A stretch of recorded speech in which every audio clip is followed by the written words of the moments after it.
فقد قال الله تبارك وتعالى في القرآن المجيد والفرقان الحميد: أعوذ بالله من الشيطان الرجيم، بسم الله الرحمن الرحيم، اقرأ باسم ربك الذي خلق، قل هل يستوي الذين يعلمون والذين لا يعلمون، صدق الله العظيم۔ جناب صاحب لائق احترام علماء کرام، ہمارے اساتذہ کرام اور میری تعلیم زندگی کے ہم سفر ساتھیوں، میں آپ حضرات کے سامنے علم دین کے موضوع پر تقریر کرنے جا رہا ہوں۔ امید ہے کہ آپ حضرات سنجیدگی اور مطابق کے ساتھ سماعت فرمائیں گے۔ برادران اسلام، علم دو طرح کا ہوتا ہے، ایک دنیاوی اور ایک اخروی۔ علم چاہے دنیاوی ہو یا اخروی، انسان کو عزت اور فضیلت ادا کرتا ہے، لیکن دنیاوی علم صرف دنیا ہی تک محدود رہتا ہے، اور اخروی علم انسان کو دنیا اور آخرت دونوں میں ذلت اور رسوائی سے نجات دلاتا ہے اور عزت و شرفت عطا کرتا ہے۔ میں آپ سے سوال کرتا ہوں کہ وہ کون سی شے کی جس نے حضرت آدم علیہ السلام کو ملائکہ سے افضل بنا دیا؟ وہ کون سی شے تھی جس نے انسان کو اشرف المخلوقات بنا دیا؟ وہ کون سی شے تھی جس کی فضیلت کی بنا پر رب کائنات نے انسان کا اپنا نائب بنا دیا؟ وہ علم کی دولت۔ جب جہاں نے قرآن کا نزول فرمایا تو سب سے پہلے وہ آیت نازل فرمائی جس کا تعلق علم سے ہے، یعنی اقرأ باسم ربک الذی خلق۔ برادران اسلام، بخاری و علوم کی اہمیت و فضیلت آیات قرآنیہ اور احادیث نبویہ میں بکثرت وارد ہوئی ہے۔ اللہ تبارک و تعالی ارشاد فرماتا ہے: قل هل يستوي الذین یعلمون والذین لا یعلمون۔ اے محمد صلی اللہ علیہ وسلم، آپ کہہ دیجئے کہ علم اور جہل ایسا نہیں ہو سکتے، جس طرح توحید اور شرک ایسا نہیں ہو سکتے، جس طرح نور و ظلمت ایک جگہ جمع نہیں ہو سکتے، جس طرح حق و باطل برابر نہیں ہو سکتے، اس لیے کہ توحید کی ضد ظلمت، اس لیے کہ توحید کی ضد اسلام اور کفر و باطل کی ضد ایمان ہے۔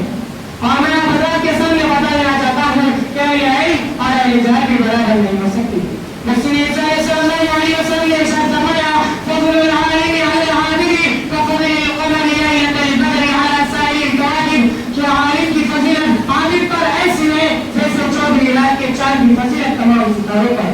حضرت عبداللہ بن عباس رضی اللہ عنہ ارشاد فرماتے ہیں کہ دوسرے مومنوں کے مقابلے میں اہل علم کے 700 سے زیادہ درجات ہوں گے اور ہر درجے کے درمیان کی مسافت 500 برس کی مسافت کے برابر ہوگی۔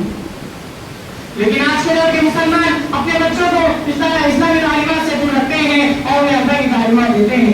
یہ صرف شیطان کا فریب ہے۔ وہ شیطان مردود جس نے عہد کیا کہ بنی آدم کو جہنم میں پہنچائے گا، وہ شیطان جو ہمارے دین و اسلام کا دشمن ہے، وہ شیطان جو ہماری سوسائٹی کا دشمن ہے، جو ہمارے کردار کا دشمن ہے، جو ہمارے اخلاق و ایمان کا دشمن ہے، یہ شیطان ہمارے اصل کے دشمن ہے۔ یہ چاہتے ہیں کہ ہم اپنے خوبصورت اور امین انجام میں پہنچا کر ہمارا اپنے تعلیمات اسلامی سے دور رکھیں۔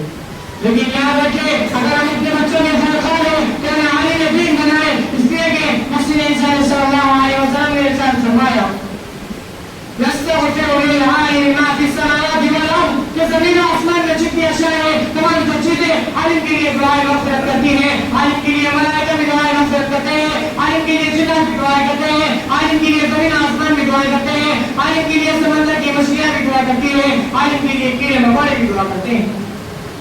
لیکن اس کے باوجود مسلمانوں کا حال یہ ہے کہ انگریزوں کے 4000 میں پھنس کر آپ نبی و معاشرت کو گاردار کر رہے ہیں.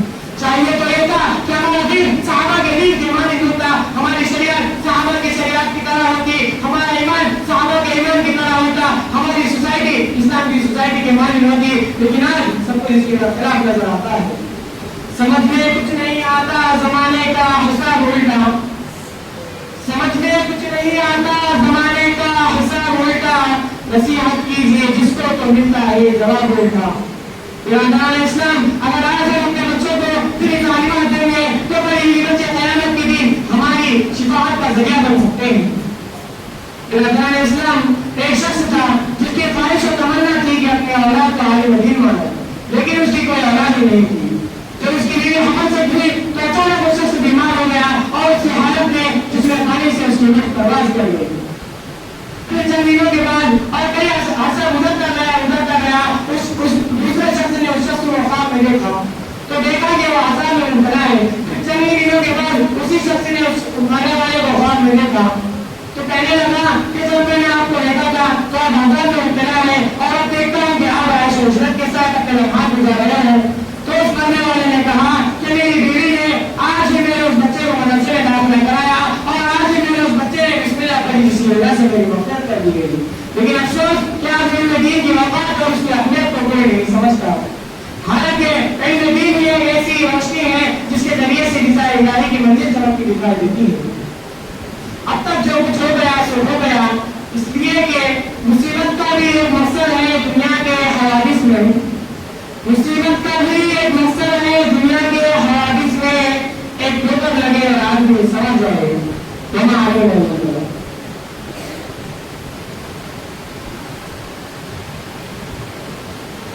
ماشاءاللہ, یہ تھے عزیزم محمد اشفاق صلی اللہ علیہ وسلم جو ہمارے سامنے علم دین کی اہمیت اور افادیت کے عنوان پر بہت ہی بہترین انداز میں تقریر پیش کر رہے تھے. ان کی تقریر سن کر لوگوں سے تشریف لائے ہوئے کچھ مہمانوں کی طرف سے انعام دیا گیا ہے. اسی طریقے سے مدرسے کی طرف سے تو 100 روپے کا انعام دیا جا رہا ہے. دعائیں اپنا انعام وصول کریں.